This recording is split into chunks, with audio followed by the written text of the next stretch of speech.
Kabanata 4,061. Aabisuhan ko sana ang Heaven Eradicating Sex Lord tungkol sa prutas, pero dahil napites ka na, kaya lang. Dahlia, hintayin mo ako dito. I must find a place somewhere around here to cultivate it, sabi ni James bago siya mabilis na iniwan. This guy. Napasimangot si Dahlia. Hindi ba siya dapat bumalik sa Soul Realm para iligtas ang aking mga taga-nayon? Bakit siya biglang aalis para magtanim? Isip ni Dahlia. Gayunpaman, wala siyang choice kundi hintayin siya dahil nakaalis na si James. Hawak ni James ang Fruit of Life at nagpakita sa isang espiritual na bundok sa isang lugar sa sakop ng space race. Ang Empyrean spiritual energy doon ay sagana. Tumayo si Amonor sa tuktok ng espiritual na bundok. Diretsyong lumapit si James sa gate ng manor. Isang babaeng nakasuot ng puting damit ang biglang lumabas ng mansyon.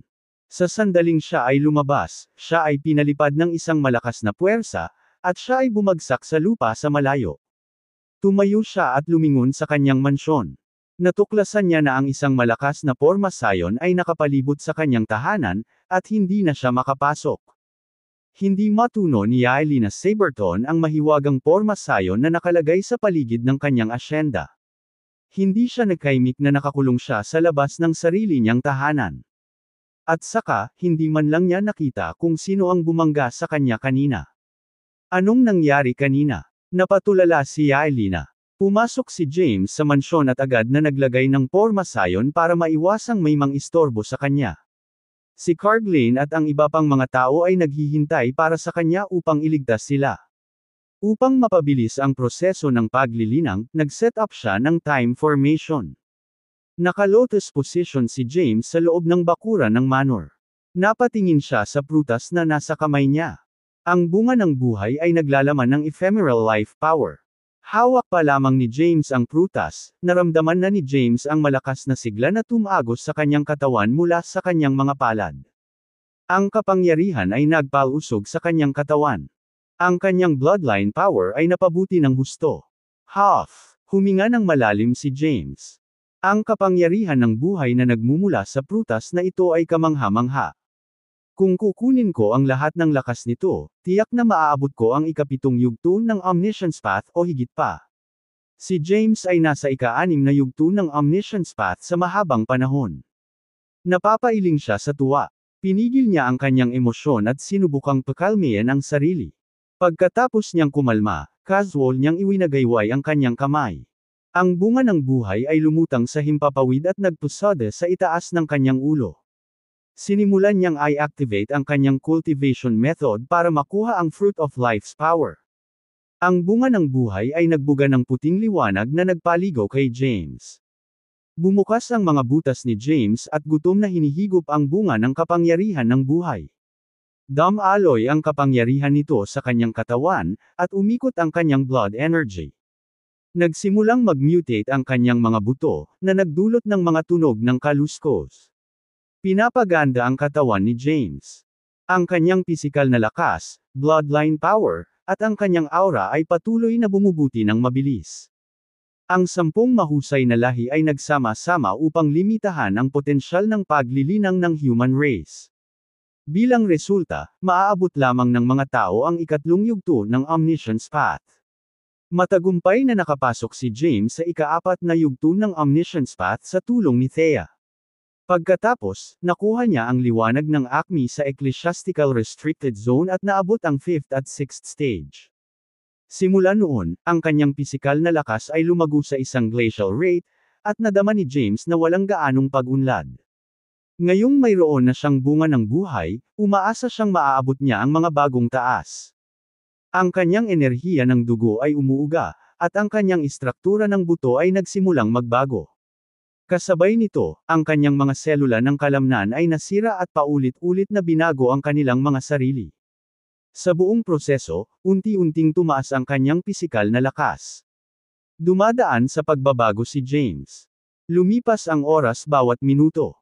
Lumakas ng husto ang lakas ni James. Dahan-dahan niyang dinalisay ang bunga ng kapangyarihan ng buhay. Si James ay nakaupo nang hindi gumagalaw sa isang lotus na posisyon sa bakuran ng manor. Sa bandang huli, naabsorb niya ng buo ang kapangyarihan ng prutas.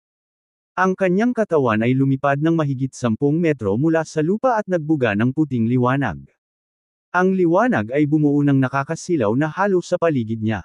Mas hinihigop pa niya ang lakas ng prutas. Higit pa sa kanyang potensyal ang na-unlock sa pamamagitan ng pagpapakain nito. Ang kanyang acupoints ay naglabas ng mahiwagang kapangyarihan, na nagpapalakas sa bawat bahagi ng kanyang katawan. Ang kanyang pisikal na lakas at aura ay tumaas. Maraming mga powerhouse ang nagtipon sa pinakamataas na rurok ng teritoryo ng space race. Namamangha silang tumingin sa espiritual na bundok kung saan nililinang ni James. 30,000 taon na ang nakalipas. Napatingin si Hestre sa bundok sa di kalayuan. Nang makita niya ang puting liwanag na sumisikat mula sa bundok, at ang malakas na aura na nagmumula rito, hindi niya maiwasang mamangha. Patuloy na lumalakas ang aura ni James. Sa pamamagitan lamang ng pakiramdam ng kanyang aura, masasabi kong naabot na niya ang ikapitong yugto ng Omniscience Path. Sinabi ng isa sa mga elder ng space race, ang ikapitong yugto. Kahanga-hanga iyon. Noong Primordial Realm Era, ang isang taong nakaabot sa Omniscience Path H's 7th stage ay maituturing na isang walang kap-ares na powerhouse. Tugon ni Hestre, talaga. Ang ika-6 na yugto ng Omniscience Path ay may lakas na katumbas ng isang 9-power macrocosm ancestral god. Ang pag-abot sa ikapitong yugto ay maglalagay sa kanya sa par sa isang quasi-acmin. Pagkatapos ng labanan sa Primordial Realm, ang human race ay halos ganap na nalipol. Pagkaraan ng mahabang panahon, lumitaw ang Heaven Eradicating Sect. Kahit noon pa man, walang kapansin-pansing powerhouse ang kanilang sekta. Hindi ko inaasahan na malampasan ng isang tao ang lahat ng limitasyon at maabot ang ikapitong yugto ng Omniscience Path. Talaga. Kung siya ay papasok sa Omniscience Path H's 8th stage, siya ay katumbas ng isang acmin. Kung gagawin niya iyon, makakabalik ang human race at mapatatag ang posisyon nito sa Greater Realms. Naglabas ng malakas na aura si James. Nalaman ng mga powerhouse ng space race ang kanyang kasalukuyang lakas mula sa kanyang aura. Si Dahlia, nakasama nila sa pangunahing bulwagan, ay humagulgol din sa pag-asa. Si James ang kauna-unahang tao na nakarating sa ikapitong yugto ng Omniscience Path mula nang masira ang Primordial Realm Era. Kahit na ang Heaven Eradicating Sect's leader ay makapangyarihan, hindi niya nilinang ang mga normal na landas na ginagawa ng mga tao. Sa halip, gumamit siya ng ibang uri ng sistema ng paglilinang. Anuman ang sistema ng paglilinang na sinundan ng isa, ang Acme rank ay palaging ang layunin.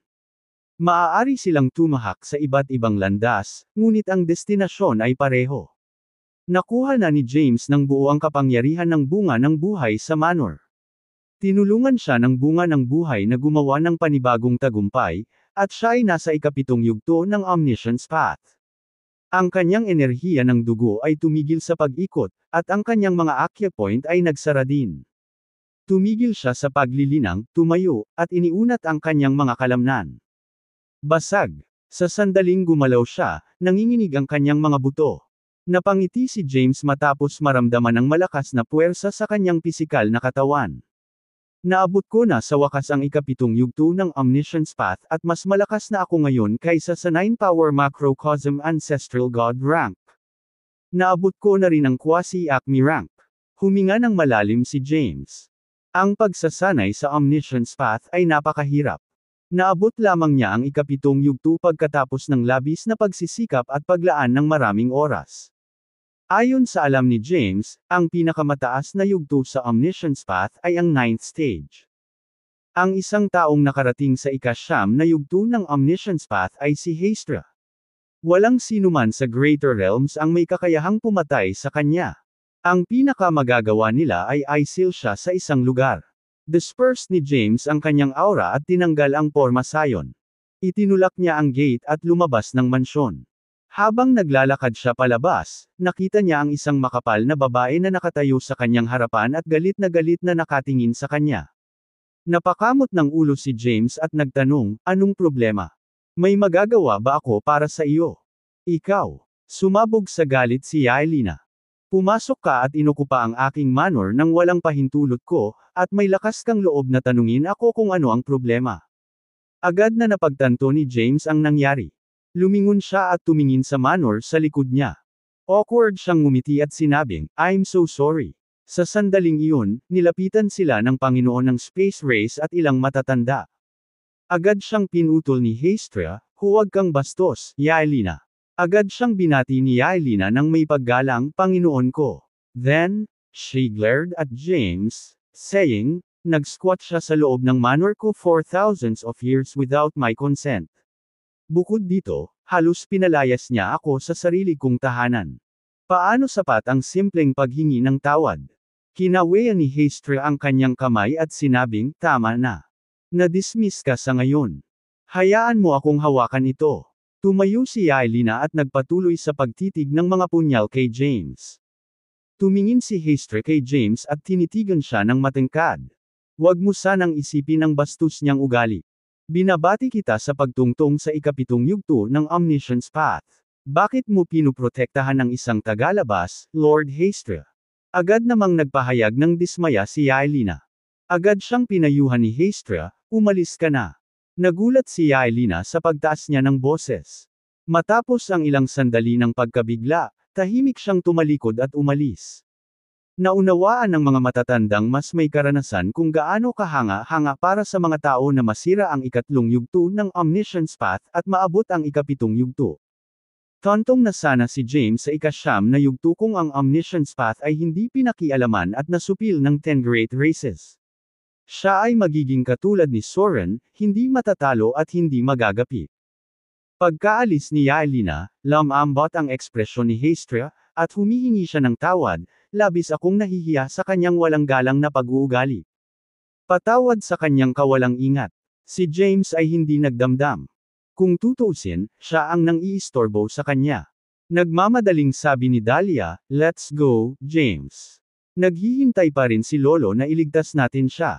10,000 taon na siyang naghihintay." Siya ay nasa tabi ng pag-aalala sa buong oras na ito, nag-aalala tungkol sa kapakanan ng kanyang lolo. Ngayong tapos na si James sa paglilinang at pagpapahusay sa kanyang lakas, nagkaroon sila ng mas magandang pagkakataon na masira siya. Sige, bahagyang tumanggo si James. Hindi inaasahan ni James na makakatagpo ng ganoong kalaking biyaya at pagkakataon sa Space Realm.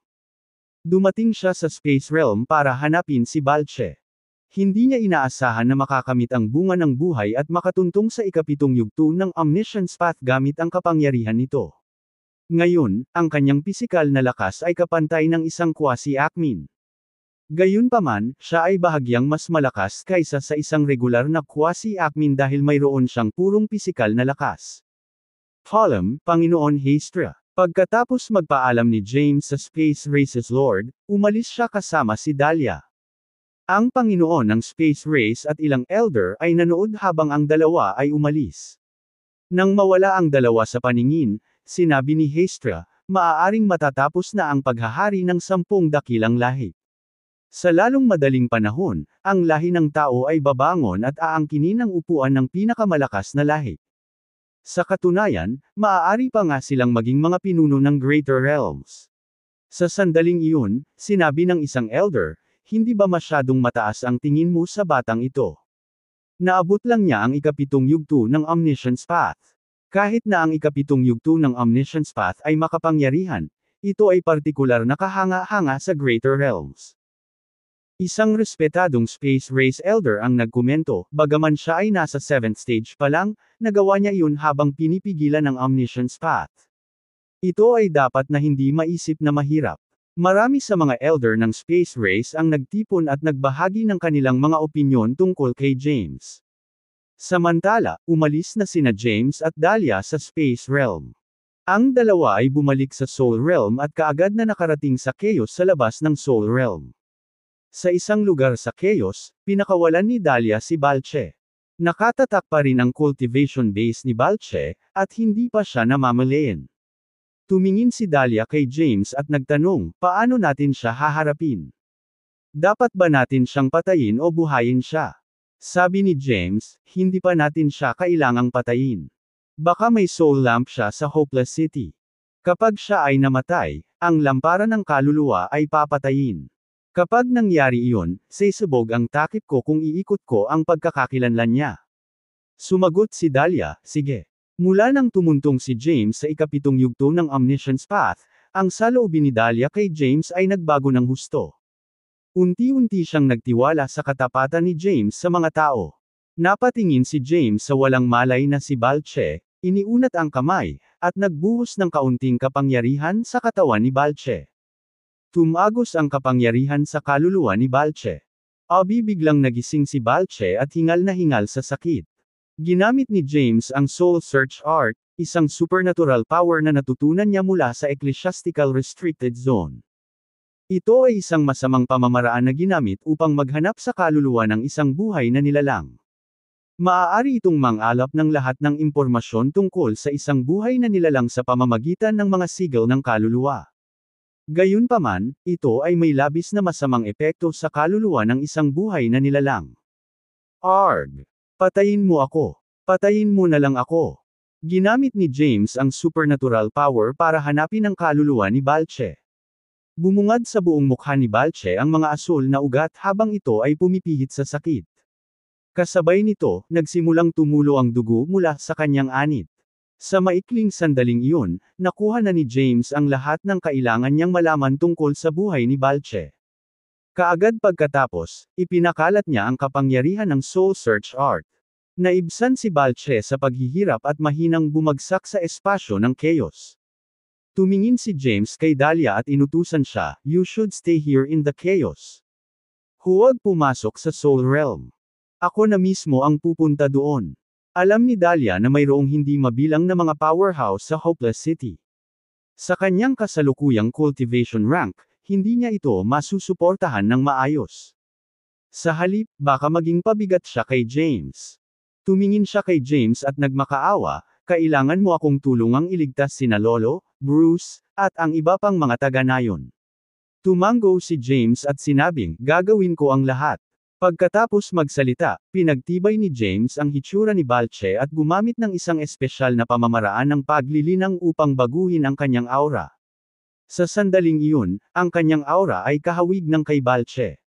Bagamat hindi niya ganap na mabago ang aura ng kanyang kaluluwa, maaari niyang baguhin ang aura ng kanyang kapangyarihan. Matapos itago ni James ang kanyang sarili bilang Balche, nagtamo siya ng ilang pinsala sa kanyang sarili at dali-daling kinaladkad ang kanyang sugatang katawan patungo sa Soul Realm. Lumitaw si James sa labas ng gate ng Mount Carsley. Pagdating niya sa gate ay bumagsak siya sa lupa. Ang kanyang biglaang paglitaw ay nakakuha ng atensyon ng mga gwardya sa Mount Carsley. Si Balche naman. Paano siya nasaktan? "Bilisan mo, dalhin mo siya sa loob." Mabilis na dinala ng ilang gwardya si James sa Mount Carsley. Binuhat si James sa kama sa isang courtyard house sa Mount Carsley. Humiga siya ng mahina habang sinusuri ng isang nasa katanghaliang gulang ang kanyang mga sugat. Nakasuot ng kulay abong robe ang nasa katanghaliang gulang na lalaki. Mayroon siyang puting kilay at isang misteryosong itim na half-moon mark sa pagitan ng kanyang mga kilay. Ito ay napakakapansin-pansin at kakaiba. "Anong nangyari sa iyo?" Kumunot ang noo ng lalaki.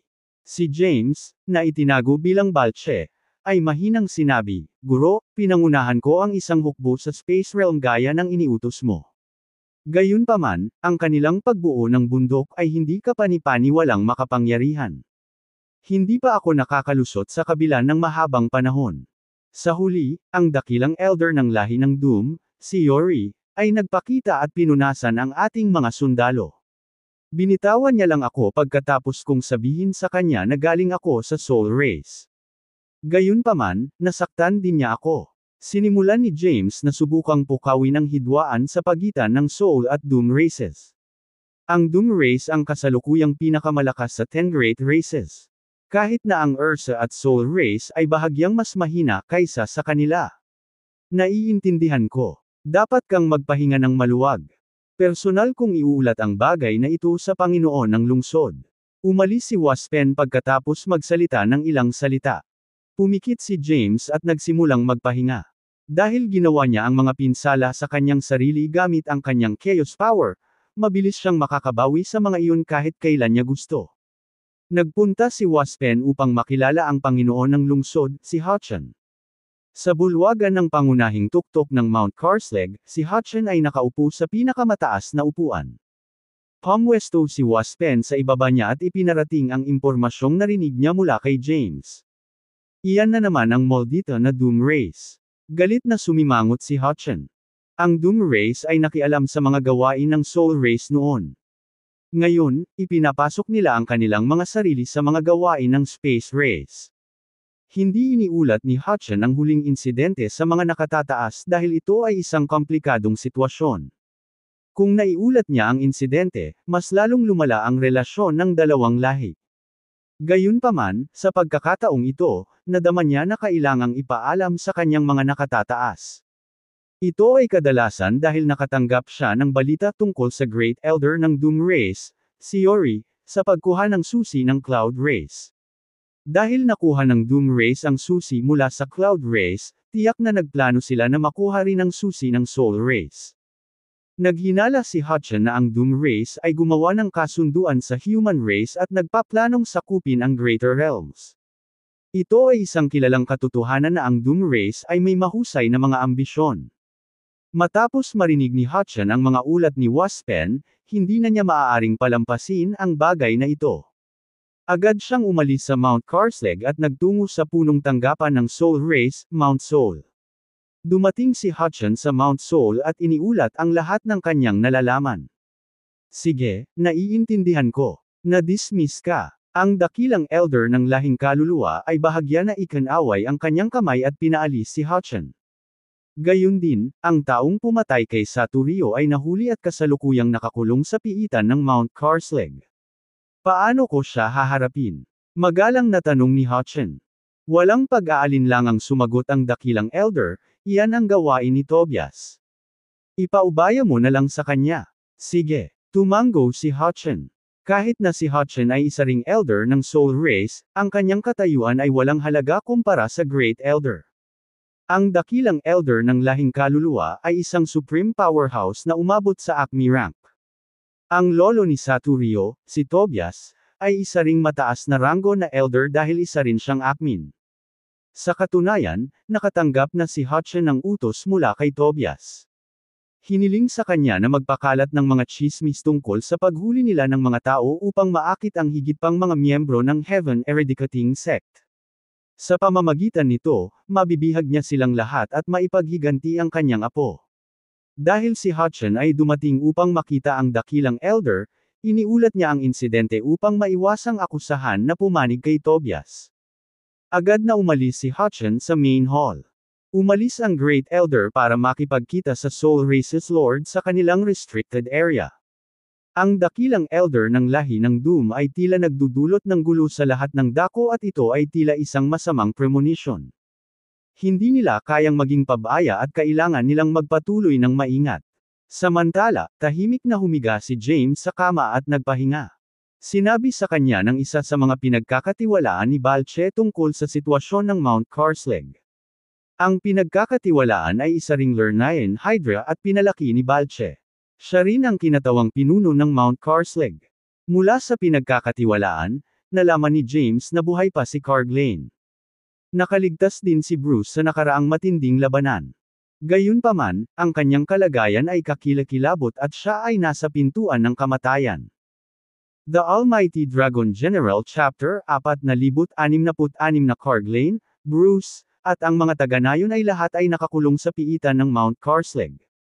Ang amo ni Balche, si Waspen, ang namamahala sa pagbabantay sa piitan.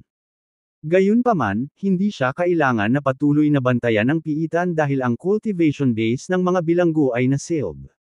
Kahit nabuksan nila ang pinto ng piitan, imposibleng makatakas sila. Bukod dito, wala siyang pag-aalinlangan na ang human race ay hindi maglalakas loob na pumasok sa Mount Carslake.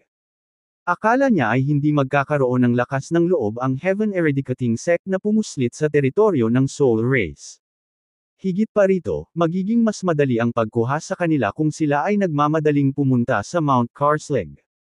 Matapos mas maunawaan ni James ang mga pangyayari, nagpatuloy siya sa paghakbang ng maingat. Sa halip, gumaling siya mula sa kanyang mga pinsala. Kinailangan siya ng libo-libong taon upang dahan-daang gumaling mula sa kanyang mga sugat. Natural, lahat ng iyon ay gawa. Dahil nagbalat kayo na siya, naisip niya na mas mabuting gampanan niya ng maayos ang kanyang bahagi. Umalis si James sa silid at casual na naglakad-lakad sa Mount Carslake. Hindi nagtagal, nakarating siya sa piitan. Maraming gwardya ang nakatalaga sa labas ng tarangkahan ng piitan. Karamihan ay walang mataas na kultibasyon na ranggo, at ang pinakamalakas ay isang one-power macrocosm ancestral god. Mr. Keynes. Paglabas na pagpapakita ni James sa itsura ni Balche ay magalang na binati siya ng mga tanod. Sinabi ni James, napakahalaga ng mga taong ito, at partikular na inayos ng ating elder ang kanilang paghuli. Siguraduhing bantayan silang mabuti. Huwag kang mag-alala, Mr. Kairis. Walang mangyayaring masama sa Mount Carslake. Holding his hands behind him, James ordered the guards, medyo nag-aalala ako. Buksan ang gate ng piitan. Ako na mismo ang papasok sa loob para tingnan sila. Sige. Dahil si Balche ay inner disciple ni Waspen, siya ay may mataas na katayuan sa Mount Carslake. Walang hinala ang mga gwardya at agad siyang pinagbuksan ng gate. Pumasok si James sa piitan habang nasa likod ang mga kamay. Lumawak ang piitan hanggang sa ilalim ng lupa. Ang tuliko-likong landas ay mamasa-masa at malabo. Nang makapasok na siya sa piitan, napansin ni James ang masangsang na amoy. Ilang mga sel ang hinukay sa magkabilang panig ng bundok. Maraming nilalang ang nakulong sa loob ng piitan, kasama na ang mga tao at iba pang lahi. Ang mga bilanggo ay lahat. Mga nilalang na nakasakit sa soul race. Napatingin si James sa magkabilang gilid ng piitan habang patuloy na umaasenso.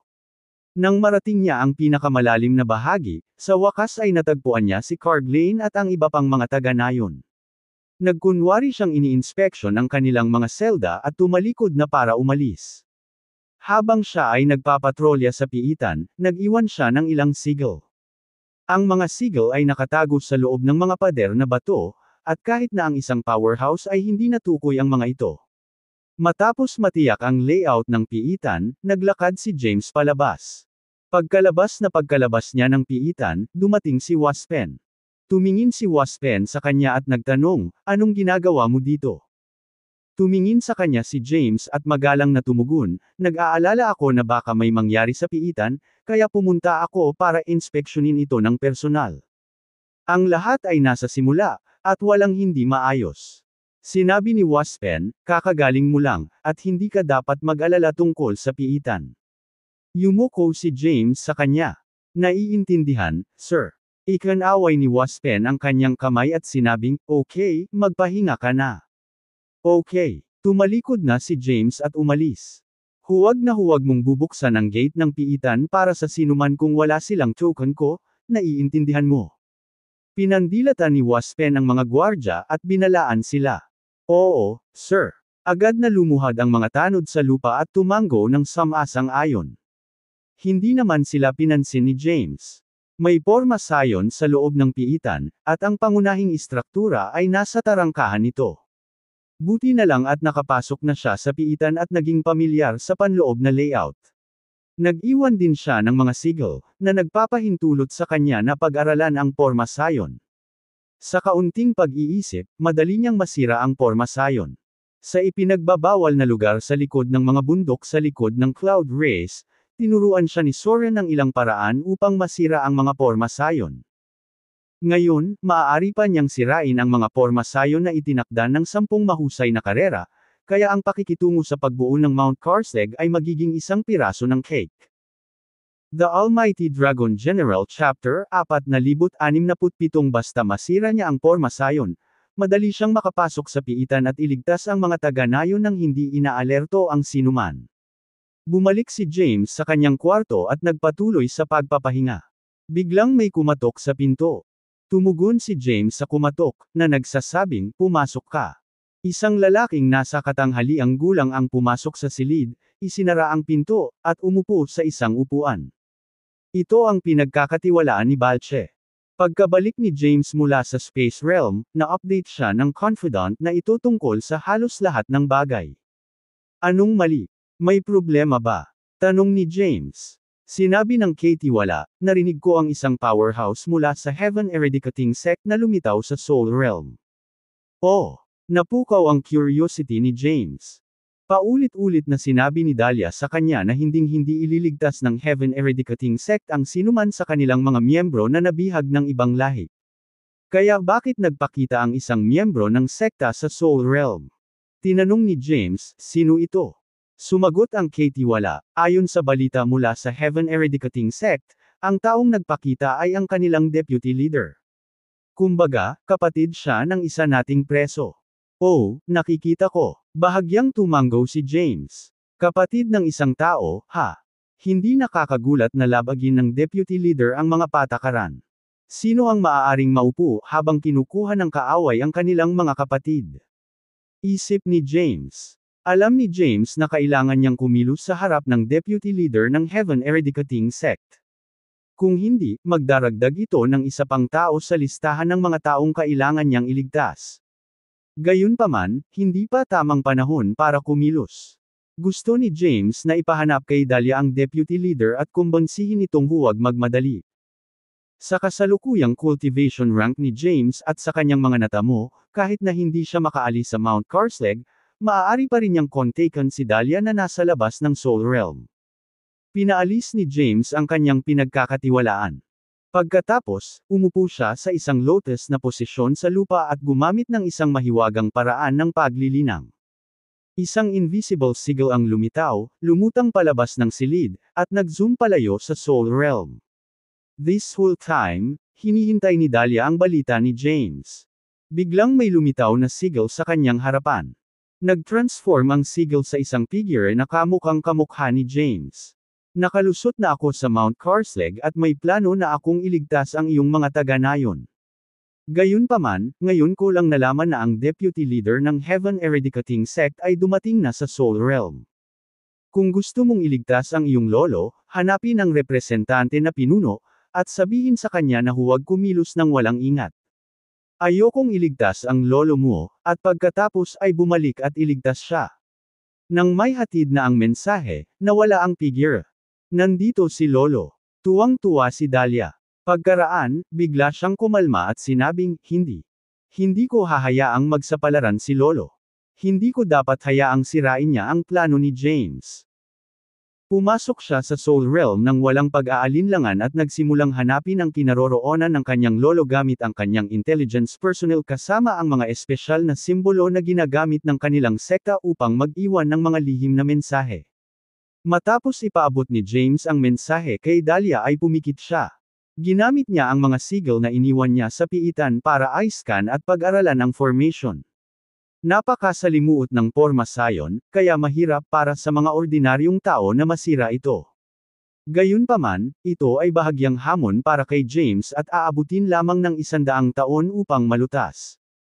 Nag-set up si James ng time formation sa paligid ng kanyang katawan at nagsimulang pag-aralan ang formation. Hindi nagtagal ay nagkaroon siya ng masusing pag-unawa sa porma sayon. Alam ko na kung paano ay ando ang formation. Oras na para kumilos. Hiniwalay ni James ang time formation at tumayo. Naglakad siya patungo sa pinto, itinulak ito, at lumabas ng silid. Gabi na noon, at ang langit ay puno ng mga bituin.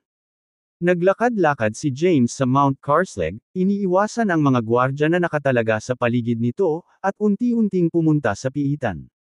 The Almighty Dragon General Chapter 4068 ang piitan ay may porma sayon sa paligid nito, ngunit sinuri na ito ni James.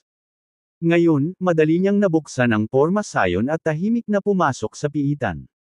Nang malapit na siya sa piitan, pinigilan niya ang kanyang aura at nagtago sa kanyang paligid.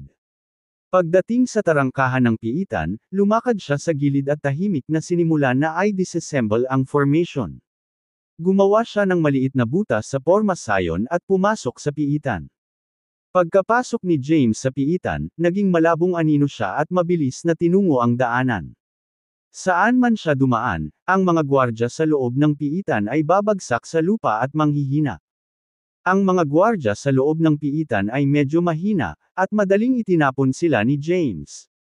Pagkarating ni James sa kaloob-looban ng piitan, nabasag niya ang lock ng bakal na pinto ng selda. Maraming tao ang nakahiga sa loob ng madilim at malabong selda. Lahat sila ay nakaselyo sa kanilang mga base ng pagtatanim at nasugatan matapos pahirapan. Ikinumpas ni James ang kanyang kamay, at isang malakas na puwersa ang lumabas sa kanyang palad. Binuhat ng puwersa ang mga bilanggo at dinala sila sa isang kayamanan sa kalawakan. Nang lisanin ni James ang kanyang universo, iniwan niya ang celestial abode. Sa kabutihang palad, madali para sa kanya na lumikha ng isa pang imbakan na kayamanan sa kanyang kasalukuyang lakas. Matapos iligtas ni James si Carglane at ang iba pa, balak niyang umalis kaagad. Gayunpaman, napansin niya ang maraming iba pang mga nilalang at tao na nakakulong sa loob ng piitan. Matapos mag-alinlangan ng ilang sandali, dinala ni James ang lahat ng mga bilanggo sa kanyang imbakan na kayamanan at tahimik na umalis sa piitan. Pumasok si James sa piitan at nailigtas ang lahat ng mga bihag sa isang maikling sandali. Wala sa mga gwardya sa labas ng piitan ang nakaalam na katatapos lang magligtas. Pagkatapos, mabilis na bumalik si James sa kanyang tirahan. Ngayong nailigtas na niya sila, tapos na ang dahilan niya sa pagpunta sa Mount Carslake, at oras na para umalis. Hindi nagtagal si James sa bahay. Itinulak niya ang pinto at lumabas. Paglabas niya sa bakuran ay may lalaking nagmamadaling lumapit sa kanya. Balche. Mayroon akong masamang balita. Tumakbo ang katiwala ni Balche sa kanya. Nang malapit nang makatakas si James, natagpuan siya ng pinagkakatiwalaan. Kumunot ang noo niya at nagtanong na may hindi kasiya siyang tono, anong nangyari? Bakit ka naguguluhan? Hindi ba't ilang beses na kitang binalaan na bantayan mo ang iyong kilos habang nasa Mount Carslake ka? Nagmamadaling nagpaliwanag ang katiwala, oo, pero may nangyaring masama. Ang deputy leader ng Heaven Eradicating Sect ay pumasok sa Hopeless City. Papunta na siya sa Mount Carslake habang nagsasalita kami. Marami sa ating mga sundalo ang namatay sa kanyang mga kamay. Ang Mount Carslake ay nagtitipon ng isang hukbo upang labanan siya. Naghahanda kaming palibutan siya at patayin. Biglang umalangaw ang malakas na busina sa Mount Carslake. Ito ay isang panawagan para sa lahat na magtipon. Kasunod ng pagtunog ng busina, ang mga powerhouse at gwardya ng Mount Carslake ay mabilis na nag-armas ng kanilang mga sarili at nagmadaling lumabas. Nagtipon din ang mga powerhouse mula sa iba pang espiritual na bundok sa Hopeless City upang suportahan sila. Sampain si James sa kanyang puso, damit. Nailigtas na niya ang lahat, ngunit ang deputy leader ng Heaven Eradicating Sect ay bulag na sumugod para iligtas sila. Walang ideya si James kung gaano kalakas ang deputy leader ng Heaven Eradicating Sect ngunit nahulaan niya na malamang na wala siyang ganoong kataas na ranggo. Siya ay higit sa isang quasi-acme na hindi umabot sa acme rank. Malamang na sobra niyang tinansya ang kanyang sariling lakas, kung siya ay walang ingat na sumugod sa Hopeless City upang iligtas ang kanyang mga kamag-anak. Kahit na nagawa niyang patayin ang ilan sa mga miyembro ng Soul Race, mahuhuli pa rin siya. In the worst case scenario, baka mapatay pa siya. Bilasan mo, Balche. Dapat tayong sumali sa hukbo at labanan siya ng sama-sama. Sabi ng confidant. Sige. Wala siyang masyadong magagawa sa mga sandaling iyon. Sinundan niya ang nagtitipon na hukbo at nagmamadaling lumabas ng Mount Carslake. Sa sandaling iyon, libo-libong mga sundalo ang nagtipon na sa labas ng Mount Carslake at nakapalibot sa isang tao. Ang tao ay isang matandang lalaki na nakasuot ng dilaw na damit. May hawak siyang horsetail whisk sa kamay at naglabas ng dominanteng aura. Kasabay nito, ang kanyang mga mata ay puno ng nakamamatay na galit. Paulit-ulit niyang iwinagayway ang kanyang whisk, at isang malakas na puwersa ang hamampos pasulong, na napilitang umatras ang mga sundalo. Ang lahat ng mga powerhouse sa Hopeless City ay lumahok sa labanan, maging ang 9-power macrocosm ancestral gods at quasi-acmens. Personal ding dumating si Hutchin para sumali sa laban. Ang matanda ay halos hindi nakakapagtanggol laban sa lahat ng kanilang mga pag-atake. Gayunpaman, maliwanag na hindi na siya magtatagal at tuluyang babagsak. Biglang lumitaw ang isang itim na ulap sa kalangitan. Isang matandang lalaki na nakasuot ng itim na damit ang lumabas sa ulap. Bagamat puno siya ng puting buhok, namumula siya. Tumingin siya sa ibaba niya na may nagbabantang ekspresyon at malamig na nag-utos, huwag mo siyang patayin. Gusto ko siyang mahuli ng buhay. Itatanong natin siya tungkol sa punong tanggapan ng Heaven Eradicating Sect para mapuksa natin sila minsan at magpakailanman. Si James ay lumitaw na sa labas ng Mount Carslurg. Nang makita ang matandang lumabas mula sa ulap, napangiwi siya. Ang matanda ay walang iba kundi ang lolo ni Saturio na si Tobias. Matapos patayin ni Bruce si Saturio, nagsimulang magtipon si Tobias ng impormasyon tungkol sa sect na nagwawakas ng langit at sinira ang ilan sa kanilang mga base sa Soul Realm. Si Tobias ay lubos na iginagalang sa lahing kaluluwa, at siya ay napakalakas. Nalaman ni James mula sa mga alaala ni Balche na si Tobias ay isang Akmin. Damn it! Bakit nandito rin si Tobias? Nagmura si James sa puso niya. Kung ilang quasi-Akmins lang at 9 power macrocosm ancestral gods, posible pa rin para sa kanya na iligtas ang deputy leader ng Heaven Eradicating Sect at makatakas. Ngayong nagpakita na si Tobias, isang Akmin, magiging mahirap para sa kanila na makatakas ng tahimik. Anong ginagawa ni Dahlia? Hindi ba't sinabi ko sa kanya na hanapin siya sa lalong madaling panahon at pigilan siya sa pag-arte? Bakit siya nagpakita sa labas ng Mount Carslug ngayon? Malungkot ang ekspresyon ni James. Nagsimula siyang mag-isip kung dapat ba siyang makialam at ihayag ang kanyang sarili. Ngayong nag-ambala na ang kalaban, madali siyang umalis ng walang bakas.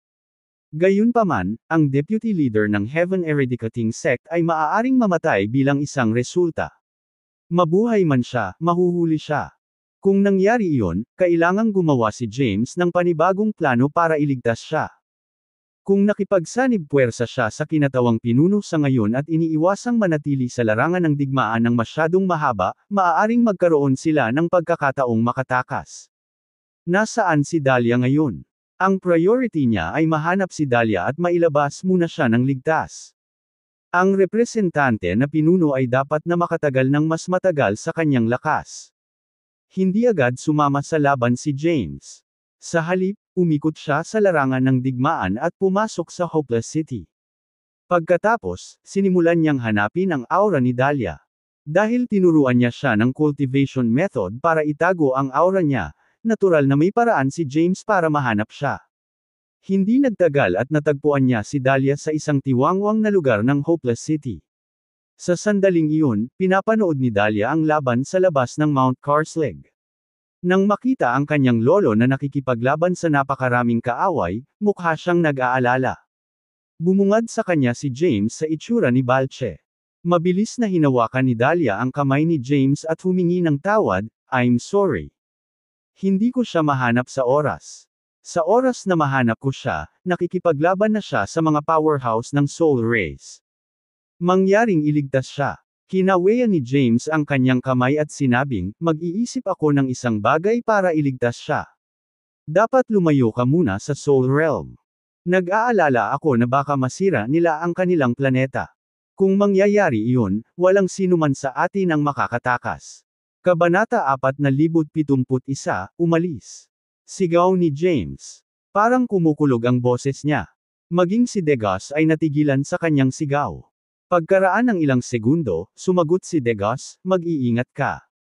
Agad na nawala sa paningin si Degas matapos ipaalala kay James. Agad siyang hinabol ng mga powerhouse ng Hopeless City. Gayunpaman, pinutol ni James ang Malevolent Sword, at hindi mabilang na sword energies ang nabuo upang bumuo ng sword net. Pansamantalang tinataka ng lambat ng espada ang paligid. Ilang quasi-Akmins ang nagtulungan at halos agad na nabasag ang kanyang sword energies. Noon, umalis na si Degas sa Soul Realm at pumasok sa Chaos. Sapat na ang panatilihin ka rito. Humarap si Tobias sa harapan ni James at saglit siyang iniskan. Saglit niyang pinagmasdan si James ngunit hindi nagmamadaling kumilos. Nagtataka siyang tumingin kay James at nagtanong, kailan nagkaroon ng powerhouse ang human race na umabot sa ikapitong yugto ng Omniscience Path. Sa sandaling iyon, lumitaw ang iba pang mga powerhouse sa paligid ni James at kinubkob siya. Naramdaman din ni James na may nabuong pormasayon sa paligid ng Hopeless City at tinatakan ang nakapalibot na espasyo. Matapos maramdaman ang pormasayon, sumimangot si James, at naging solemn na ang kanyang ekspresyon. "Mahihirapan akong tumakas ngayon. Huminga ng malalim si James, kinuyam ang Malevolent Sword, at i-activate ang 7th stage ng kanyang Omniscience Path. Ang kanyang blood energy ay kumulo na parang kumukulong tubig, at isang mahiwagang puwersa ang tumagos sa kanyang buong katawan. Umabot agad sa peak ang aura ni James.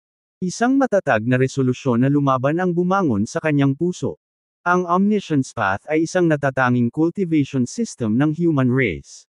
Tinawag din itong battle rank. Kung mas malakas ang kinakaharap ng kalaban, mas malaki ang potensyal na maaaring pasiglahin ng isa sa panahon ng labanan. Sumigaw si Tobias, "Atake!" Sa sandaling umalangaw-ngaw ang kanyang boses, maraming powerhouse sa paligid niya ang sabay-sabay na sumugod kay James. Ilang saglit lang ay napapaligiran na si James ng ilang kalaban na naglalaslas sa kanya. Ang iba ay umatake gamit ang mga espada, ang iba ay may mga sibat, at ang iba ay may mga kutsilyo. Sabay-sabay na nag-zoom in sa kanya ang lahat ng uri ng armas. Casual na ikinaway ni James ang kanyang kamay at mabilis na inilabas ang kanyang sandata. Mabilis niyang nilaslas ang kanyang espada at hinaranggan ang sunod-sunod na pag-atake. Agad namang nabigla ang mga umatake. Naramdaman ni James ang isang kapangyarihang ahas sa pamamagitan ng kanyang espada at sa kanyang braso, na tumagos sa kanyang buong katawan. Maraming puwersa ang pumasok sa kanyang katawan. Hindi napigilan ng kanyang naghuhumindig na blood energy, iniluwa niya ang isang subo ng dugo. Sa isang one-on-one na labanan, mas malakas si James kaysa sa isang quasi-Akmin. Gayunpaman, nahaharap siya sa maraming kalaban at nahulog sa isang dehado. Naapektuhan si James ng paghaharap, ngunit gayon din ang mga powerhouse ng Soul Race. Namutla lahat ng mukha nila pagkatapos ng impact. Matapos itaboy ni James ang mga powerhouse, kumilos si Tobias. Naramdaman ni James ang isang anino na dumaan sa kanya. Sa susunod na sandali, si Tobias ay nasa likuran na niya, itinutulak ang kanyang palad pasulong.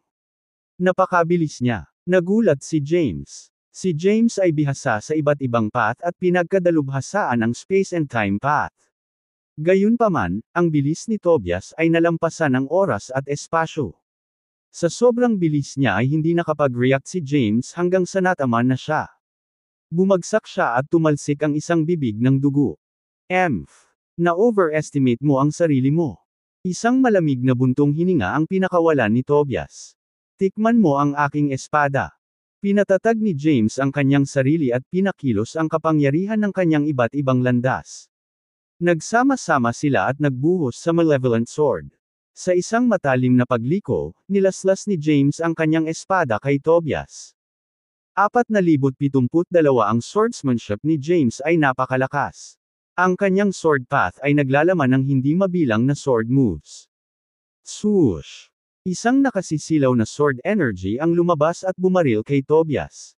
Si Tobias ay kalmadong nag-hover sa hangin at munition, Itinaas niya ang kanyang kamay, at isang kakaibang pattern ang lumitaw mula sa kanyang palad. Isang vortex ang lumitaw sa gitna ng pattern, at ang sword energy ay nilamon. Nawala agad ang sword energy ni James. Iyan ay medyo kamanghamanghang. Mabilis na umatras si James. Gayunpaman, maraming powerhouses ang sumulpot sa kanya.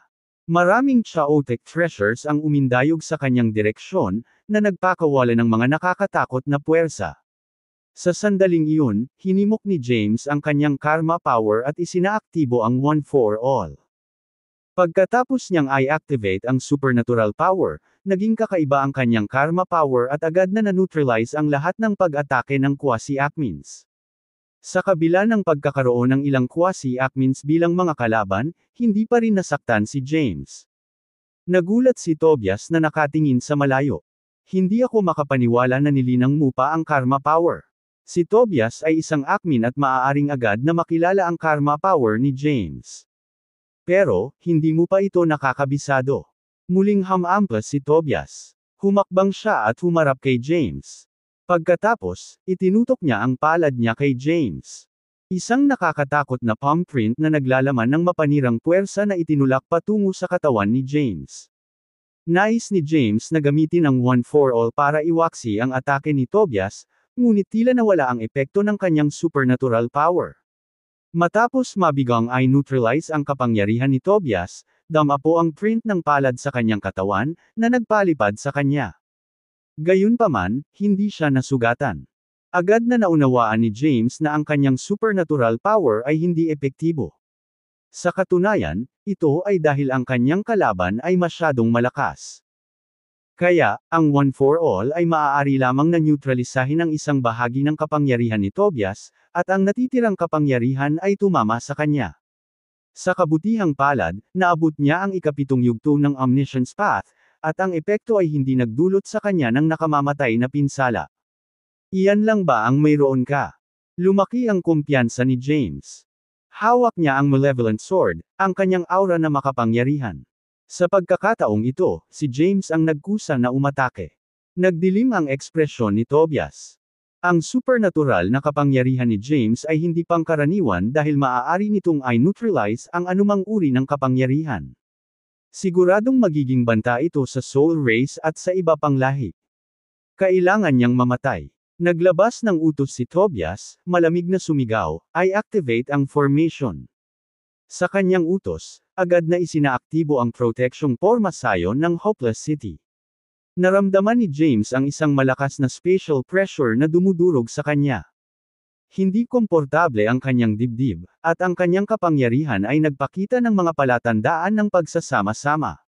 Kasabay nito, ang kanyang bilis ay bumagal ng husto. Matapos ma-activate ang pormasayon, tinamaan si James ng 7 hanggang 8 beses. Gayunpaman, ang pisikal na lakas ni James ay nasa quasi-acme rank, kaya kahit isang acme ay hindi magdudulot sa kanya ng nakamamatay na pinsala. Maaari lamang silang magdulot ng mga panloob na pinsala na may trauma. Magwala. Dumilim ang mukha ni James, at nilaslas niya ang Malevolent Sword. Ilang sword energies ang nagkatotoo, na pinilit ang mga quasi-acme na umatras mula sa kanya. Samantala, ipinatawag ni Tobias ang isa sa kanyang mga sandata. Isang larawan ang lumitaw sa itaas ng kanyang ulo. Isang kakaibang eksena ang lumitaw sa larawan, at isang nakakatakot na puwersa ng pagsipsip ang lumitaw mula rito. Ramdam ni James na hinihila ang kanyang katawan sa larawan. Buong lakas siyang lumaban at nagmamadaling umatras. Ang lakas ng pagsipsip ng larawan at ang spatial pressure mula sa formation ay nagdulot ng makabuluhang pagbaba ng bilis ng paggalaw ni James. Biglang naglabas ng iba't ibang atake ang pormasayon. Ilang mga kidlat ang lumitaw mula sa manipis na hangin at walang awang binaril kay James. Ang Soul Race ay nag-set up ng malaking protective formation para maubos kahit isang quasi-acme hanggang mamatay. Ang pisikal na lakas ni James ay nasa quasi-acme rank, ngunit siya ay struggling upang labanan ang mga pag-atake ng formation. Di nagtagal pagkatapos magsimulang salakayin siya ng pormasayon, pinaso ng kidlat ang kanyang balat at nalaslas ang kanyang laman. Chapter 4073 kaagad pagkatapos, lumitaw ang ilang blade sa loob ng formation at nagbigay ng nakamamatay na suntok kay James. Nasugatan na naman si James. Galit na galit siyang nagmura, "Damn it." Alam niyang ang lugar na ito ang magiging libingan niya kung ipagpapatuloy niya ang pakikipaglaban. Sa sandaling iyon, naisipan niyang tumakas sa larangan ng digmaan. Hinimok niya ang lahat ng kanyang lakas, itinaas ang kanyang espada sa langit, at sumugod na parang dart para basagin ang pormasayon at lisanin ang Hopeless City. Nang malapit na siya sa hangganan ng pormasayon, ilang mahiwagang salita at pattern ang lumitaw sa kanyang harapan. Itinusok niya ang kanyang tailback sa kanila, at nagkawatak-watik sila na parang mga alon ng tubig. Na-neutralize kaagad ang kapangyarihan ni James. Anong kakaibang pormasayon? Nadurog ang puso ni James. Alam niyang mahirap ang pagsira at pag-alis sa pormasayon gamit ang sarili niyang lakas. Ang tanging pagpipilian niya upang makatakas ay ang pag-aralan ng mga inscription ng pormasayon at iwaksi ang mga ito. Sa kabutihang palad, natutunan niya ang malalim na formation inscriptions mula kay Soren, kaya hindi magiging mahirap ang pagsira sa formation. Maaari niyang masira ang pormasayon at umalis kung magpupumilit siya sa pakikipaglaban ng mas matagal. Muling bumaril si James, paulit-ulit na inaatake ang formation. Sa pag-atake niya sa formation, pinag-aralan niya ang mga pagbabago sa formation inscriptions. Ilang quasi-acmens ang bumasa sa kanya sa panahong ito, ngunit na-neutralize ni James ang kanilang mga pag-atake. Hinimok ni James ang one for all, kahit na neutralisahin ang kapangyarihan ng formation. Ngayon, ang tanging taong makakasakit kay James ay si Tobias. Ipinatawag ni Tobias ang kanyang soul refining painting, gustong matrap si James sa loob nito para pinuhin siya. Gayunpaman, nilabanan ni James ang lakas ng pagsipsip ng soul refining painting sa kanyang napakalakas. Ano ang isang matigas na tao? Galit na galit si Tobias. Hindi na siya nagtimpi at pinilit ang buong lakas. Nagpaikot-ikot si Tobias sa katawan ni James at patuloy na naglulunsad ng mga pag-atake. Ang bilis ng kanyang paggalaw ay napakabilis, at nakikita lamang ni James ang kanyang mga after images. Si Tobias ay patuloy na umiikot kay James, at sinasaktan niya si James sa tuwing siya ay lilito. Sa maikling sandali lang, libo-libong beses na sinaktan si James. Si James ay napinsala sa tuwing siya ay tinamaan. Matapos magdamo ng ilang mga pinsala, si James ay dumanas ng matinding trauma. Ang lakas ng isang akmin sigurado ay nakakatakot. Huminga ng malalim si James. Napagtanto ni James kung gaano kalakas ang isang akmin. Habang nakikipaglaban, sinubukan din ni James na i-decipher ang mga pagbabago sa formation inscriptions. Inactivate ni James ang kanyang time path H's power. Bagamat nagpapatuloy ang laban, napag-aralan ni James ang porma sayon ng mahabang panahon dahil sa kanyang time path H's power. Ang labanan ay tumagal ng kalahating araw bago niya sinira ang porma sayon. Maraming mga powerhouse ang nagdulot sa kanya ng mapangwasak na suntok sa nakalipas na 12 oras. Sa pagdaragdag ng isang amsyan sa larangan ng digmaan, siya ay natatakpan ng mga pinsala. Kung hindi dahil naabot na niya ang ikapitong yugto ng Omniscience Path, na nagbibigay sa kanya ng walang kapantay na pisikal na lakas, hinding-hindi niya magagawang magpumilit ng ganoon katagal sa ilalim ng pagkubkob ng napakaraming powerhouse. Haha! Ang saya noon. Sa larangan ng digmaan, nagkalat ang buhok ni James, at puno siya ng mga pinsala. Gayunpaman, napakalakas pa rin ng kanyang aura. Magkikita pa tayo. Nag-iwan ng ilang salita si James at mabilis na tumakbo patungo sa hangganan ng formation. Agad siyang lumitaw sa hangganan ng porma sayon at casual na ikanaway ang kanyang kamay. Lumitaw mula sa kanyang palad ang mga mahiwagang inscription. Ang mga inscription ay lumubog sa porma sayon at agad na nagbukas ng isang daanan palabas. Dumaan siya sa formation at nawala sa Hopeless City. Sumunod ka sa kanya. Utos agad ni Hutchin. Malungkot at nakakatakot ang ekspresyon ni Tobias. Saway niya, stop it. Gusto mo bang sumugod sa kamatayan? The Almighty Dragon General Chapter 4074, Elder, pakakawalan na lang ba natin siya? Nabigo si Hutchin. Ano pa bang magagawa natin? Matagal na namin siyang nakulong sa porma sayon at inipon ang kapangyarihan ng buong Hopeless City para subukang patayin siya. Kung hahabulin natin siya palabas ng Soul Realm, hindi lang natin siya mapapaslang, ngunit maaari tayong magdusa ng malaking casualty. Galit na galit si Tobias. Bukod dito, sinulyapan niya ang mga powerhouse na naruroon at malamig na sinabi, pina-deactivate niya ang aming formation at umalis. Sino ang nag-leak ng impormasyon tungkol sa formation inscription sa kanya? Ang bagay na ito ay kailangang mahigpit na imbestigahan. Ang sinumang may pananagutan dito ay papatayin ng walang awa. Nag-uulat. Sa sandaling iyon, lumitaw ang isang bantay mula sa Mount Karsleg at lumuhad sa lupa.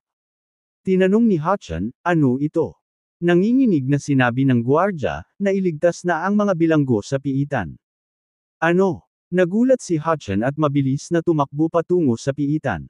Pagdating sa piitan, napagtanto niyang hindi nasira ang porma sayon. Binuksan niya ang porma sayon at pumasok sa piitan, ngunit wala na ang lahat ng mga nilalang nila. Sinundan din siya ni Tobias sa piitan.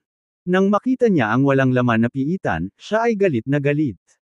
Itinaas niya ang kamay at hinampas ang likod ni Hutchin. Agad namang natangay si Hutchin, at duguan ang likod niya dahil sa impact.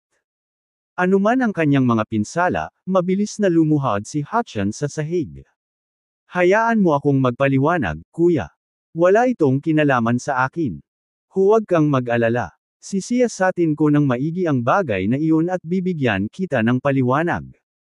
Sa sandaling iyon, umalis si James sa Soul Realm at nagpakita sa Chaos sa labas ng planeta. Hindi na umalis si Degas at naghihintay sa Chaos. Binibigyang pansin niya ang labanan ni James at nag-aalalang kinubkob siya. Nang kumilos si Tobias, nabahala siya sa kaligtasan ni James. Magiging guilty siya kapag namatay si James, dahil kasalanan niya iyon. Si James ang unang tao na nakarating sa ikapitong yugto ng Omniscience Path mula nang masira ang Primordial Realm era. Matapos makitang nakatakas si James sa Soul Realm, mabilis niyang nakipagkita muli kay James. Ayos ka lang ba? Nag-aalalang tanong ni Degas. Wala namang seryoso. Umalis muna tayo sa lugar na ito.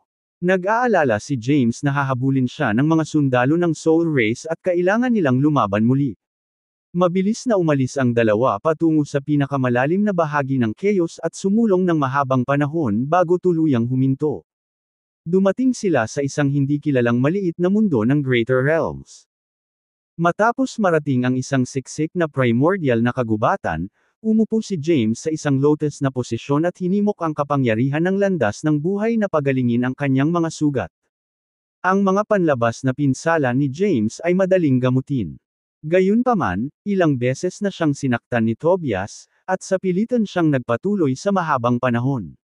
Kaya, dumanas siya ng matinding pinsala sa loob, na mangangailangan ng mas maraming oras para makabawi. Kumuha si Degas ng isang healing elixir at ibinigay ito kay James, na nagsasabing, dapat mong ubusin muna itong healing elixir. Tinanggap ni James ang healing elixir at nilunok ito. Matapos inumin ito, naramdaman ni James ang mainit na agos na dumadaloy sa kanyang lalamunan. Isang nakakapreskong alon ang kumalat at nagpalusog sa kanyang nasugatan na katawan. Matagal bago napatitag ni James ang kanyang mga sugat. Upang siya ay ganap na gumaling, kailangan niya ng pahinga. Swoosh! Huminga ng malalim si James at tumigil sa paggamot sa kanyang mga sugat. Sa panahong ito, nanatili si Degas sa malapit upang bantayan siya. Ayos ka lang ba? Tanong ni Degas. Bahagyang tumango si James at sinabing, na-stabilize ko na ang mga sugat ko. Kailangan ko lang magpahinga saglit at para gumaling ng buo. Pagkatapos, kinuha ni James ang kanyang imbakan na kayamanan at inilabas ang lahat ng kanyang naligtas mula sa piitan. Nang mapalaya ang mga taong ito, agad na tumulong si Degas sa pagtanggal ng kanilang mga selyo. Nailigtas din ang ilang nilalang mula sa iba't ibang lahi. Tiningnan ni James ang kanilang maingat na mukha, ikanaway ang kanyang kamay, at sinabing, ligtas na kayong lahat. Sige na umalis ka na. Salamat, sir. Ako ay lubos na nagpapasalamat. Ang mga nilalang na ito ay mabilis na nagpahayag ng kanilang pasasalamat at umalis sa lugar. Hindi nagtagal, ang mga tao na lamang mula sa Heaven Eradicating Sect ang naiwan sa kagubatan. Deputy Leader. Mabilis na binati ng mga nasadyap na tao si Degas. Si Carglane naman ay tumingin kay James na nakakunot ang noo. Mahinahong sabi ni James, sinabi ko na sa iyo na walang kinalaman sa akin ang hukbo ng Soul Race na sumalakay sa nayon. Marami akong pinagdaanan at muntik na akong mamatay sa Hopeless City para iligtas ang lahat. Tumingin si Degas kay Carglane at nagtanong, may hindi pagkakaunawaan ba? Kung hindi dahil sa binatang ito, hindi ako makakatakas sa Hopeless City. Pagkatapos ay tumingin siya kay James at sinabing, hindi ko pa alam ang pangalan mo at kung saan ka nanggaling. Bago pa makapagsalita si James, sumingit si Carglane, James Caden ang pangalan niya. Sinasabi niya na siya ay mula sa Primordial Realm at siya ang kapareha ni Madam Thea. Ipinakilala ni Carglane si James. Nang marinig ito, tuwang-tuwa si Degas. Nagmamadali siyang nagtanong, totoo ba iyon? Buhay pa ba si Madam Thea? Tumango si James at sinabing, yeah. Buti pa siya at buhay. Ang kanyang clone ay na-reincarnated sa Greater Realms. Dumating ako sa Greater Realms mula sa ating bagong universo upang samantalahin ang pagkakataong bumangon ang human race. Tumingin si Carglane kay James at sinabing, pumunta siya sa nayon kasama si Dahlia. Pagdating niya, ni-raid ng Soul Race's army ang aming baryo, nahuli ang lahat. Dumilim ang mukha ni James. Pagkatapos, sinabi niya, nagdaan ako ng maraming problema para iligtas kayong lahat. Lumapit si Degas at sinabing, naniniwala ako kay James. Pumasok siya sa Hopeless City para iligtas kayong lahat. Ligtas na siyang makaalis sa Soul Realm ngunit nakipaglaban sa Hopeless. Ang mga powerhouse ng lungsod at si Tobias para bigyan ako ng oras para makatakas. Ikinwento ni Degas sa kanila ang sitwasyon ng nakaraang labanan. Kahit na mayroon siyang Chaos Power, tiyak na hindi siya mula sa Doom Race. Hindi makapasok ang isang Doom sa ikapitong yugto ng Omniscience Path. Si Degas ang deputy leader ng Heaven Eradicating Sect. Sa kanyang mga salita, nabawi ng lahat ng naruroon ang kanilang tiwala kay James. Pagkatapos, tumingin si Degas sa mahinang Bruce at sinabing, bumalik muna tayo. Matagal nang nakakulong ang lahat sa piitan, at karamihan sa kanila ay nasugatan. Ngayong natanggal na ang kanilang mga selyo, maaari nilang pasiglahin ang kanilang mga kapangyarihan at maglakbay sa chaos. Nakahinga ng maluwag si James. Pagkatapos ng napakaraming pinagdaanan, sa wakas ay maaari na siyang pumunta sa punong tanggapan ng Heaven Eradicating Sect. Magagawa niya ang mga bagay sa Greater Realms ng mas mahusay sa tulong ng Heaven Eradicating Sect. Sa pangunguna ni Degas, sumulong si James sa chaos. Makalipas ang mahabang panahon, nakarating sila sa isang magulong lugar ng chaos. Ang espasyo ng chaos ay napakarahas at puno ng mga black hole. Naglalabasan ang mga magulong puwersa mula sa madilim na mga butas, dahilan upang maging napakagulo ng paligid. Ang ilang maliliit na planeta na kakaporma pa lang ay sinipsip sa madilim na butas. Nagulat si James sa malupit na kapaligiran at hindi naiwasang magtanong, dito ba ang punong tanggapan ng Heaven Eradicating Sect? Walang magawang sinabi ni Degas. Pagkatapos ng labanan sa Primordial Realm, lahat ng makapangyarihang tao ay namatay. Ang mga nakaligtas ay walang kakayahang gumawa ng anuman sa Greater Realms. Wala kaming choice kundi magtago sa mga ganitong delikadong lugar. Pagkatapos ng hindi mabilang na mga taon ng paghahanap, nakakita kami ng isang medyo ligtas na maliit na mundo sa magulong lugar na ito upang manirahan. Kabanata 4076. Normal para sa medyo maliliit na mundo na ipanganak sa chaos. Sa kabila ng pagiging isang magulong lugar ng chaos, mabubuo pa rin ang maliliit na mundo sa paligid ng lugar. Gayunpaman, matatenggi sila ng marahas na puwersa. Maging ang 9-power macrocosm ancestral gods ay kailangang mag-ingat sa lugar na ito. Kung hindi, ang isa ay madaling mahihila at masipsip sa mga black hole na ito. Gayunpaman, ang Heaven Eradicating Sect ay nag-ugat sa lugar na ito sa mahabang panahon. Pamilyar sila sa kapaligiran at nakapaghanda na ng ligtas na daanan para maglakbay sa lugar. Pinangunahan ni Degas si James at ang iba pang mga tao sa chaos. Sa daan, nakita ni James ang maraming sirang universo. Matagal nang nalanta ang mga universo na ito at wala ng Empyrean spiritual energy. Kaya, sila ay patay na tahimik. Pagkatapos ng mahabang panahon na paglalakbay, ang malupit na kapaligiran ay humupa at naging mas matatag. Sa wakas, pumasok sila sa isang maliit na universo. Ang universo ay mayroon ding ilang mga planeta ngunit nasa mas maliit na sukat. Lumingalinga si James sa paligid at halos tinansya na ito ay halos kasing laki ng Milky Way o baka mas malaki ng kaunti. Ang grupo ay naglakbay sa maliit na universo at lumitaw sa isang planeta. Ang Empyrean spiritual energy ng planeta ay kakaunti kumpara sa isang pangunahing mundo tulad ng Soul Realm. Gayunpaman, ito ay mas malakas kaysa sa universo kung saan nanggaling si James. Ang planeta ay puno ng mga gusali ng tao. Karamihan sa mga nabubuhay na nilalang sa planeta ay mga tao. Ipinakilala ni Degas si James sa planeta, na nagsasabing, ito ang punong tanggapan ng sekta na nagwawakas ng langit, ang tahanan din ng mga tao ng Greater Realm. Sa kasalukuyan, halos 1 bilyong tao ang naninirahan sa planetang ito. Karamihan sa atin ay mga cultivator, ngunit ang kabuuang base ng cultivation dito ay napakababa. Nakikita ko. Bahagyang tumanggo si James. Dinala ni Degas si James sa isang espiritual na bundok, na matatagpuan sa gitna ng planeta. Ito ang kanilang kabisera at tinawag na Mount Heaven. Dinala si James sa pangunahing bulwagan ng isa sa mga pangunahing taluktok at binigyan ng upuan para sa mga marangal na panauhin.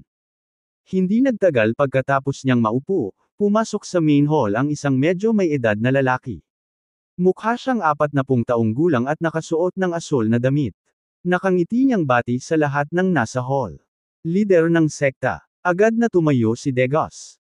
Sumunod naman ang iba at sabay-sabay na binati ang lalaki, sect leader. Marahang iwinagayway ng lalaki ang kanyang kamay at nakangiting sinabi, huwag kang masyadong formal. Lahat, umupo na kayo. Nakatutok ang tingin ni James sa lalaking tinawag na sect leader. Mula sa kanyang divine sense, nalaman niya na ang Heaven Eradicating Sect's leader ay isa ring quasi-admin, katulad ng pinaghihinalaan niya noon. Sino ang binata na ito? Umupo ang lalaki sa pinakamataas na upuan ng konseho at maingat na tumingin kay James. Agad namang ipinakilala ni Degos si James sa kanya, his name is James Caden. Siya ay mula sa Primordial Realm at dumating sa Greater Realms para. Ipinaliwanag niya ang pinagmulan ni James at ang layunin ni James sa pagpunta sa Greater Realms ng detalyado. Nang marinig ito, tuwang-tuwa ang sect leader. Bumaba siya mula sa pinakamataas na upuan at lumapit kay James. Mabilis na tumayo si James. Hinawakan ng sect leader ang kamay ni James at tuwang-tuwang sinabi, pagkatapos ng napakatagal na paghihintay, may dumating sa atin mula sa Primordial Realm. Umaasa ang human race na muling bumangon kung nabubuhay pa si Madam Thea. Gumawa ng panibagong panimula si Degos, James, ito ang sect leader natin. Ang kanyang pangalan ay Dempsey Wojciech. Kilala siya bilang Mr. Dempsey sa labas. Kabanata 4077. Ikinagagalak kung makilala ka. Bahagyang tumanggaw si James. Pumunta siya sa Heaven Eradicating Sect para makipagkita sa sect. Pinuno at talakayin ang kanyang mga sumusunod na plano. Maaari mo bang sabihin sa akin ang tungkol sa kasalukuyang sitwasyon ng Primordial Realm, James? Si Dempsey ay palaging nag-aalala tungkol sa Primordial Realm. Siya ay mula sa Primordial Realm. Noong nakaraan, sinundan niya ang kanyang amo upang sakupin ang Greater Realms. Nagpunta sila sa isang misyon upang sirain ang base ng isang tiyak na lahi ngunit nabigo. Malungkot na namatay ang guro sa panahon ng misyon, at iilan lamang sa kanyang mga alagad ang nakaligtas. Si Dempsey ay isa sa mga maswerteng nakaligtas. Ito ay isang napakahabang kwento. Umupo muli si James, huminga ng malalim, at sinabing, pagkatapos ng pagkatalo ng human race, pinakamakapangyarihang tao ang napatay, at ang 10 great races ay tinatakan ang Primordial Realm. Kasabay nito, naglabas sila ng kakaibang kapangyarihan at nadungisan ang Primordial Realm. Ipinaliwanag niya ang lahat ng detalyado. Nagplano si Thea para sa isang bagong universo na isisilang. Gayunpaman, ang 10 mahusay na lahi ay nag-iwan ng ilang watchers. Natakot siya na isakatuparan ang natitira sa kanyang plano at ipinadala ako sa Greater Realms upang pukawin ang kaguluhan dito.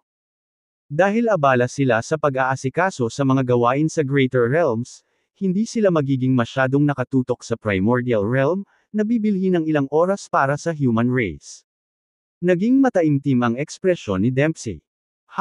Walang magawa si Dempsey. Ang 10 mahusay na lahi ay masyadong malakas. Kahit isa sa kanila ay hindi natin kayang harapin, lalo na kapag nagsanib puwersa sila. Sabi ni James, matagal nang nag-ayos si Thea, na nagbigay daan sa akin na makabisado ang Chaos Power. Ayon sa kanyang plano, kailangan niya akong gumamit ng Chaos Power para makalusot sa Dooms at maging isang senior authority. Pagkatapos, magpupose ako bilang isa sa Dooms. At magdulot ng alitan sa pagitan ng 10 dakilang lahi. Ang Dooms. Nagulat si Dempsey nang marinig na binanggit ni James ang Doom Race. Oo. May problema ba? Tanong ni James. Tumugon si Dempsey, speaking of the Dooms, I'm reminded that we caught a Doom. Siya ay isang royal heritage ng Dooms. Binubuhay namin siya dahil may special status siya. Nakakulong pa rin siya sa piitan natin ngayon. Agad na nahuli ni James ang mungkahi ni Dempsey at sinabing, sinasabi mo bang maaari akong magkaila bilang kanya at makalusot sa Dooms? Tumanggo si Dempsey at sinabing, oo. Gayunpaman, hindi ito laro ng bata. Kailangan nating gumawa ng wastong paghahanda at alisin ang ilang maluwag na dulo. Kung hindi, hindi ka nababalik ng buhay pagkatapos makalusot sa teritoryo ng Dooms. Tumingin si James kay Dempsey at pinakinggan siya ng mabuti. Nagpatuloy si Dempsey, na nagsasabi. Ang unang problema na kailangan nating lutisin ay ang iyong soul aura. Ang mga tadhana ay may iba't ibang aura ng kaluluwa mula sa mga tao. Kailangan naming baguhin ang iyong soul aura at tiyaking wala silang maramdamang kakaiba. Pangalawa, kailangan nating malaman ang pagkakakilanlan ng doom na ikinulong natin. Sabi ni James, nakabisado ko na ang soul search art. Magagawa kong hanapin ang kanyang kaluluwa at makuha ang kanyang mga alaala. Kung gayon, ang tanging alalahanin natin ay ang iyong soul aura. As long as you can change your soul aura, you can easily blend in with them, ani Dempsey. Napasapo si James sa noo. Iba-iba ang soul aura ng bawat lahi. Kahit na itago mo ang aura ng iyong kaluluwa, hindi mo ito maitatago sa mga nilalang na mas malakas kaysa sa iyo. Ito ay magiging isang napakahirap na problema na haharapin. Napaisip si Dempsey. Maraming tao ang nagtipon sa loob ng pangunahing bulwagan, lahat sila ay matataas na opisyal ng Heaven Eradicating Sect. Natahimik sila, hindi makapagbigay ng solusyon. Oh, tama. Biglang may naalala si Dempsey at sinabing, nabasa ko sa isang sinaunang aklat na mayroong ilang uri ng mahiwagang damo sa Greater Realms. Ito ay tinatawag na Herb of Reclusion. May kakayahan itong itago ang aura ng isang tao. Mayroon ding soul glow, na maaaring gayahin ang aura ng kaluluwa ng anumang lahi. Hanggat maaari mong mahanap ang dalawang halaman na ito, maaari mong itago ang iyong aura ng tao at kopyahin ang aura ng kaluluwa ng Doom Race sa iyo. Kabanata 4078. Umiral si Dempsey mula pa noong Primordial Realm era. Noon, ang human race ay umuunlad at mayroong maraming ancestral na aklat. Kaya, si Dempsey ay nilagyan ng maraming kaalaman. Para matagumpay na makihalubilo si James sa Doom Race, kailangan niyang itago ang kanyang human aura, kumuha ng kopya ng aura ng Doom Race, at i-transplant ito sa kanyang soul aura. Si James ay mahusay din ng kaalaman ngunit hindi pa niya narinig ang mga mahimalang halamang ito. Tinanong niya, saan ko makikita ang Herb of Reclusion at Soul Glow? Bahagyang umiling si Dempsey at sinabing, hindi ako sigurado. Bagamat ang mga ito ay macrocosm herbs lamang, ang mga ito ay medyo bihira. Marahil ilang malalaking pamilya lamang ang magpapalago sa kanila sa kanilang mga taniman. Si Degos, na nasa tabi nila, ay nagsabi, paano ko sasabihin sa lahat ng ating intelligence personnel sa buong Greater Realms na magtanong tungkol sa dalawang Empyrean herb na ito? Kung sino man sa kanila ang makapagbibigay sa amin ng intel tungkol dito, makakagawa kami ng plano para makuha sila. Bahagyang tumango si James at sinabing, sige. Sa ating kasalukuyang mga kalagayan, ito ang pinakamahusay na paraan upang pumunta. Nga pala, Mr. Dempsey, pakitingnan si Bruce. Agad na pinalabas ni Degos si Bruce mula sa kanyang imbakan na kayamanan. Humiga si Bruce sa lupa ng mahina at walang malay. Lumapit si Dempsey, tumingkayad, at tiningnan ang mga sugat ni Bruce. Unti-unting naging solemn na ang kanyang ekspresyon. Maya-maya, napabuntong hininga siya. Alam na agad ng lahat sa hall ang resulta. Si Dahlia ay ayaw pang sumuko at nagtanong, wala ka na ba talagang magagawa, Mr. Dempsey? Umiling si Dempsey at sinabing, naubos niya ang halos lahat ng kanyang bloodline power at soul power. Kaunti na lang ang natitira sa kanyang katawan. Siya ay nabubuhay lamang dahil sa kanyang matibay na pasya na mabuhay. Sa kasamaang palad, wala akong magagawa para iligtas siya. Bagamat maaari siyang magpumilit ng kaunti, siya ay magiging isang baldado at gugugol ang kanyang natitirang oras sa kama. Nagbayad si Bruce ng mabigat na presyo para subukang iligtas ang kanyang mga kaibigan. Bilang isang resulta, siya ay baldado. Tumabi si James at hindi umimik hanggang sa matapos magsalita si Dempsey. Lumapit siya at sinabing, hayaan mong suriin ko siya. Lahat ng tao sa hall ay nakatingin kay James.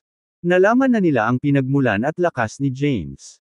Kahit na ang landas ng paglilinang ng tao ay pinigilan, maaari siyang tumapak sa ikapitong yugto ng Omniscience Path. Siya ay talagang isang napaka-pambihirang tao.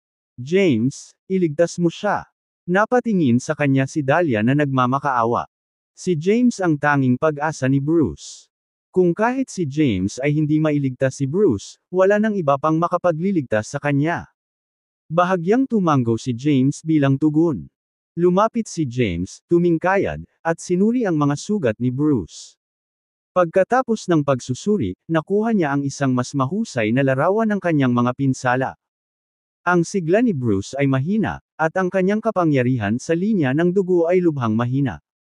Siya ay mas mahina kaysa sa isang mortal. Ang kanyang kaluluwa ay mahina rin at malapit ng maglaho. Kasabay nito, ang kanyang katawan ay natatakpan ng mga sugat, at ang kanyang mga buto ay natamo ng Heavenly Path power. Nasa puntod na niya ang isang paa niya. Nang makitang huminto si James sa pagsusuri, nagtanong si Dempsey, paano ito? Male, iligtas mo ba siya? Hindi sumagot si James. Itinaas niya ang kanyang kamay at hinimok ang kanyang life path H's power. Ang Mar-Angel na life power ay nabuo sa isang puting liwanag at ibinuhos kay Bruce. Gayunpaman, walang epekto ang life power ni James kay Bruce. Nasa limitasyon na ang katawan ni Bruce, at kahit ang kapangyarihan ng landas ng buhay ay hindi siya mailigtas. Nang makita ito, napakunot ang noo ni James. Pagkatapos, ipinatawag niya ang time capsule. Kabanata 4079.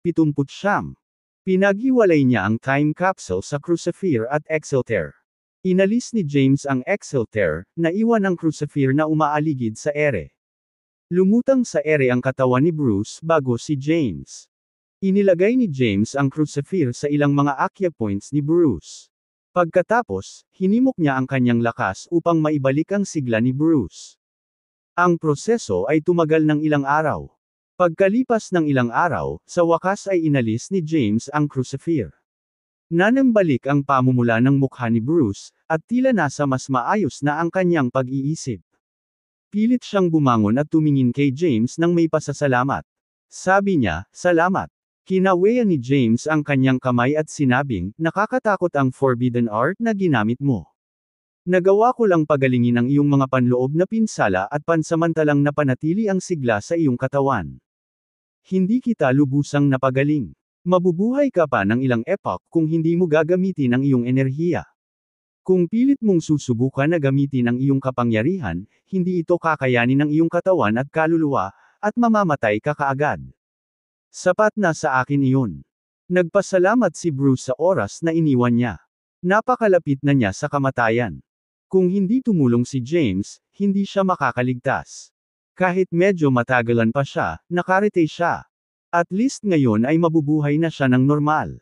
Sinabi ni James na nakapagpapatibay, maaaring gumaling ka kung makakita ka ng ilang pambihirang Empyrean herbs na makakatulong sa iyong kondisyon.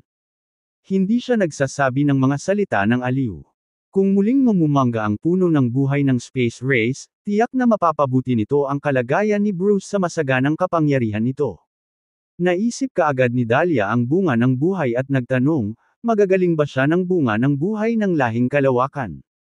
Tumango si James, na nagsasabing, kahit na hindi siya ganap na pagalingin nito, ito ay lubos na makikinabang sa kanya. Tuwang-tuwa si Dahlia. Agad niyang sinabi, pupunta ako sa space race para tanungin sila kung gaano katagal bago magbunga ang puno ng buhay. Bahagyang iwinagayway ni James ang kanyang kamay at sinabing, go ahead. Nagpaalam si Dahlia kay Dempsey at nagmamadaling umalis. Tumingin si Dempsey kay James at sinabing, maaari kang manatili dito sa ngayon, James. Kung makakakuha tayo ng anumang balita tungkol sa mga halamang gamot, ipapaalam ko kaagad sa iyo, at makakaisip tayo ng paraan para makuha ang mga ito. Sige, tumango si James. Sa ngayon, ang tanging magagawa niya ay maghintay. Pansamantalang nanatili si James sa Mount Heaven, ang punong tanggapan ng Heaven Eradicating Sect. Alam ng Heaven Eradicating Sect ang tungkol sa mga ginawa ni James, at maging si Dempsey ay nagpakita sa kanya ng malaking paggalang. Inayos ni Dempsey ang isang espiritual na bundok para sa kanya at naglaan ng maraming kasambahay para sa kanyang pang-araw-araw na pangangailangan. Gayunpaman, pinaghiwa-hiwalay ni James ang lahat ng magagandang maid. Nasanay na siyang mag-isa at hindi mahilig inaalagaan. Ang espiritual na bundok kung saan nakatira si James ay malapit sa pangunahing tuktok ng Mount Heaven.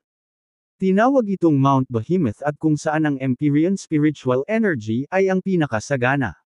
Sa likurang bahagi ng bundok Mehemo ay may talon. Umupo si James sa isang malaking bato bago ang talon at nagsimulang magplano para sa kanyang susunod na hakbang. Sa wakas ay nakarating siya sa punong tanggapan ng Heaven Eradicating Sect. Ngayon hanggat maaari niyang makuha ang Herb of Reclusion at Soul Glow, maaari niyang itago ang kanyang sarili bilang isang Doom. Pagkatapos, maaari siyang makalusot sa Dooms at magsimula ng salungatan sa pagitan ng Dooms at ng iba pang lahi. Sa wakas, nasimulan na niya ang kanyang pangunahing misyon. Natural, kailangan niya ng tulong ng Heaven Eradicating Sect. Kasabay nito, kailangan niyang maging sapat na malakas. Pinlano niyang pumasok sa Doom Race, kunin ang kanilang cultivation method, at ipagpatuloy ang pagpapabuti ng Chaos Power niya. Kabanata 4080. Ang kanyang misyon na magdulot ng kaguluhan sa Greater Realms ay magiging mahaba. Matagal ang paghahanda para sa lahat. Kasabay nito, ito ay magiging lubhang mapanganib. Kung tutulungan siya ng Heaven Eradicating Sect, marami sa kanila ang isasakripisyo. Gayunpaman, ang mga miyembro ng Heaven Eradicating Sect ay handang makipagsapalaran.